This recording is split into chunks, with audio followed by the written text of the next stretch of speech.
ไหนอยากจะซื้ออะไร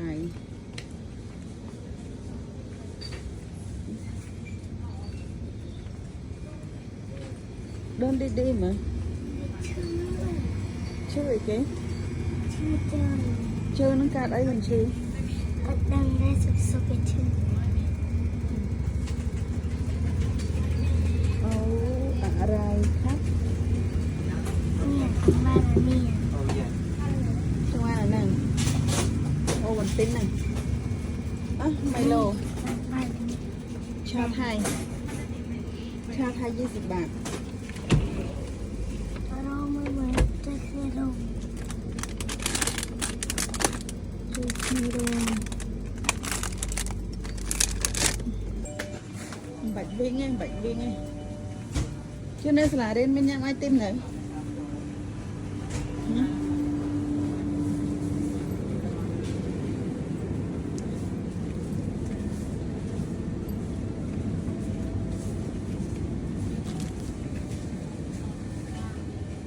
ai à ai trên cái này cái này ôi còn lên trên cái máy ê giờ bà cây tên á kẹp xong cái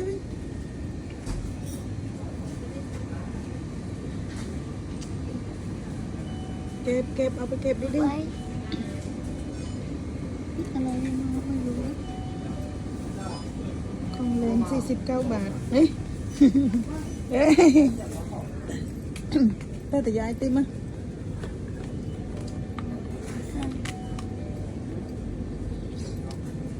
เมื่อกี้บอกว่าอยากกินไอติมทำไมไม่ได้ซื้อเนี่ย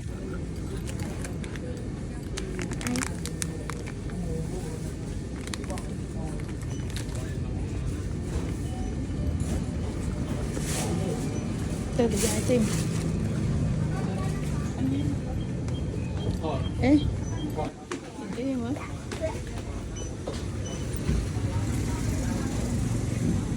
อันไหนจ๊ะเท่าไหร่15 บาทที่เราเรียนเรากินเพราะว่ามันอร่อยต่อแถวดีๆ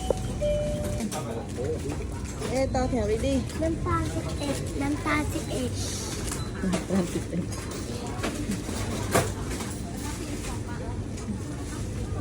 ไปทางโน้นไปฝั่งโน้น